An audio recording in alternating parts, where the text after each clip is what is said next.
Hello दोस्तों। तो झारखंड के सभी छात्रों का स्वागत है हमारे चैनल में। जैसा कि आपको पता है कि कल शाम को झारखंड में एक नई वैकेंसी आई है स्टेनोग्राफ़र की। तो इस वैकेंसी को फिल करने से पहले आपको इसके बारे में अच्छे से जानना बहुत ज़रूरी है। तो आज हम उसी बारे में चर्चा करेंगे, क्योंकि 90% स्टूडेंट को इस वैकेंसी में क्या प्रोसेस है, एग्ज़ाम कैसे होता है, वो पता नहीं होता है। स्टेनोग्राफ़र का टेस्ट किस तरह होता है, तो सारे कुछ हम विस्तार से जानेंगे। बने रहे हमारे चैनल में। जैसा कि नोटिफिकेशन में लिखा हुआ है, हम उसी बात का चर्चा करेंगे। तो ये परीक्षा 2 चरण में होगी। पहले स्किल टेस्ट होगी, उसके बाद आपका रिटन एग्ज़ाम होगा। तो स्किल टेस्ट ही सबसे ज़्यादा महत्वपूर्ण है, क्योंकि जो वैकेंसी का नाम है स्टेनोग्राफ़र, उसका टेस्ट स्किल टेस्ट में ही लिया जाएगा। तो स्किल टेस्ट का एग्ज़ाम भी, उसमें भी 2 पेपर होंगे। एक होगा पहला पेपर जिसमें स्टेनोग्राफ़र का टेस्ट होगा, और दूसरा है जिसमें आपका कंप्यूटर का नॉलेज चेक किया जाएगा कि कंप्यूटर में आप कितना अच्छा से काम कर सकते हैं। तो हम विस्तार से चर्चा करेंगे कि स्टेनोग्राफ़र का टेस्ट कैसा होगा और कंप्यूटर का नॉलेज में क्या जांच होगा। तो जिस दिन भी स्किल टेस्ट का डेट दिया हुआ रहेगा, उस दिन आपको सबसे पहले वहाँ जाना है, और एक टीचर आएंगे। सभी स्टूडेंट एक कमरे में बैठे रहेंगे अपने रोल नंबर के हिसाब से, और उसके बाद जो टीचर रहेंगे, वो टीचर 50 वर्ड प्रति मिनट के हिसाब से कुछ हिंदी में बोलेंगे। वो चीज़ को हर स्टूडेंट को अपने पेपर जो रहेगा उसमें स्टेनो का लैंग्वेज में सारा कुछ लिखना है। अपने जो रहेगा कॉपी, उसमें 50 वर्ड पर मिनट के हिसाब से पूरे 10 मिनट तक 500 शब्द लिखवाए जाएंगे। उसके बाद जो आपने लिखा है, उस चीज़ को कंप्यूटर में टाइप करने के लिए आपको 40 मिनट का समय दिया जाएगा। आपने लिखा तो है स्टेनो का लैंग्वेज में, लेकिन वो जब आप टाइप करेंगे तो आप हिंदी में या इंग्लिश में, जो भी लैंग्वेज होगा, उसमें आपको टाइप करना है।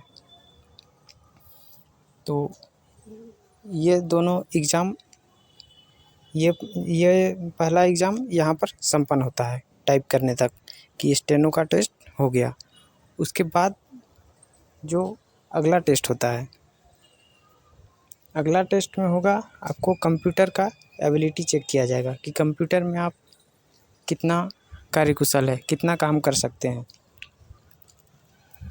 तो इसमें होता है कि सबसे पहले आपको MS वर्ड में कुछ एक डाटा दिया जाएगा। MS वर्ड में उस डाटा को एंट्री करने बोला जाएगा कि आप MS वर्ड में इस चीज़ को लिखें। तो ये हो गया MS वर्ड का काम। उसके बाद MS एक्सेल का काम होगा। तो MS एक्सेल में भी उसी टाइप से कुछ एक डाटा तैयार करके दिया जाएगा, और उस डाटा को MS एक्सेल में लिखना है। और जैसे कि बहुत सारे रहते हैं, नंबर्स वाले रहते हैं MS एक्सेल में, तो ज़्यादातर नंबर्स वाले होते हैं। तो वो उस चीज़ को MS एक्सेल में लिखने के बाद उसमें कुछ फार्मूले पुट करने दिए जाएंगे। जैसे कि नोटिफिकेशन में लिखा है जोड़ घटाव से रिलेटेड फार्मूले उसमें पुट करना है। उसके बाद जो MS एक्सेल में आप डाटा तैयार किए, उस डाटा को आपको पाई चार्ट और बार चार्ट में कन्वर्ट करके दिखाना है। आपने पाई चार्ट के SSC में बहुत सारे एग्ज़ाम में पाई चार्ट के क्वेश्चन देखे हैं। तो उस टाइप से आपको पाई चार्ट में तैयार उस डाटा को कन्वर्ट करना है, बार चार्ट में कन्वर्ट करना है। ये करने के बाद उस जो MS एक्सेल में ही जो आप तैयार किए हैं उस चीज़ को आपको पावर पॉइंट में भी प्रेजेंटेशन देना है कि पावर पॉइंट में वो चीज़ आप मतलब उसको पावर पॉइंट में आपको तैयार करके दिखाना है। तो ये सब टोटल 4 सेक्शन का है।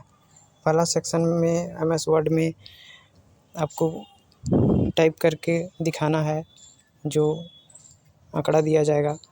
उसके बाद MS एक्सेल में करना है, MS एक्सेल में जो किए हैं उसको पाई चार्ट में कन्वर्ट करना है। उसके बाद पावर पॉइंट में भी MS एक्सेल का तैयार आंकड़ा को पावर पॉइंट में भी दिखाना है। और ये चारों चीज़ हो जाएगा। सभी सेक्शन 25-25 मार्क्स के होंगे और सभी जब आपका कंप्लीट हो जाएगा तो उसको आपको एक PDF फॉर्मेट में तैयार करना है और एक ईमेल आईडी दिया जाएगा, उस ईमेल आईडी में सेंड करना है। तो आपको पता चल ही गया होगा कि किस तरह से स्किल टेस्ट होगा। यही 2 सेक्शन है और ये दोनों सेक्शन में सेपरेट आपको क्वालिफ़ाई करना है। ये नहीं कि आप दोनों को मिला के 30% या 40% जो भी है आप ले आएँ तो क्वालिफ़ाई कर जाएंगे। ये दोनों को अलग अलग आपको क्वालिफ़ाई करना है। और जो टाइपिंग वाला सेक्शन है उसमें तो सिर्फ 5% ही जो एरर है उसको स्वीकार किया जाएगा, उससे ज़्यादा एरर स्वीकार नहीं किया जाएगा। तो इसको भी ध्यान में रखना है। तो यहाँ हो गया फर्स्ट सेक्शन ख़त्म। उसके बाद जब जो भी स्टूडेंट इसमें क्वालिफ़ाई कर जाते हैं स्किल टेस्ट में, उसको दोबारा रिज़ल्ट आने के बाद सेकंड स्टेज में उसका एग्ज़ाम होगा। तो सेकंड एग्ज़ाम में देख सकते हैं यहाँ पर क्या है। सेकंड एग्ज़ाम में भी 2 पेपर होगा। पहला पेपर जो होगा वो जैसे हिंदी के 25 प्रश्न है, अंग्रेजी के 25 प्रश्न है, सामान्य अध्ययन के 25 प्रश्न है और रीजनिंग के 25 प्रश्न है।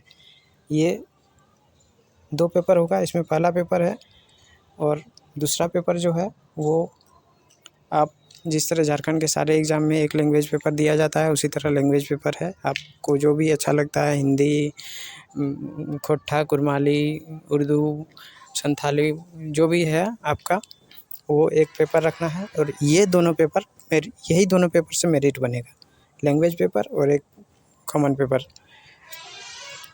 तो आपको अभी तक समझ में आ गया होगा कि ये इस एग्ज़ाम का स्वरूप क्या है। तो उस हिसाब से आप अगर भरना चाहते हैं तो अभी से तैयारी कर सकते हैं, क्योंकि इस एग्ज़ाम का मेन है स्किल टेस्ट ही, क्योंकि स्किल टेस्ट में ही 90% स्टूडेंट फेल हो जाते हैं। मैं अपना अनुभव बता सकता हूँ कि जब पिछली बार ये वैकेंसी आई थी उस समय एक स्टूडेंट जाने वाला था, मतलब वो एग्ज़ाम से 10 दिन पहले ही वो कैंसिल हो गया था कि नहीं लिया जाएगा। तो उसमें एक स्टूडेंट जाने वाला था एग्ज़ाम देने। उसको पता नहीं था कि कैसा होगा स्किल टेस्ट। उसको पता था कि वहाँ स्किल टेस्ट में सिर्फ टाइपिंग होगा। वो उस हिसाब से वो टाइपिंग तैयारी करके जा रहा था। मैं उससे बात किया था, लेकिन वास्तविकता जो है वो मैंने आपको बताई कि ऐसा कुछ नहीं है। टाइपिंग होगा पर स्टेनो का लैंग्वेज में जो आपने लिखा है उसका टाइपिंग होगा। तो आपको अभी तक इस फॉर्म से रिलेटेड सारे डाउट्स क्लियर हो ही चुके होंगे। तो धन्यवाद। इस वीडियो को ध्यान से देखें और तैयारी करें। अगर नए हैं तो हमारे चैनल को सब्सक्राइब करें। धन्यवाद पूरा वीडियो देखने के लिए।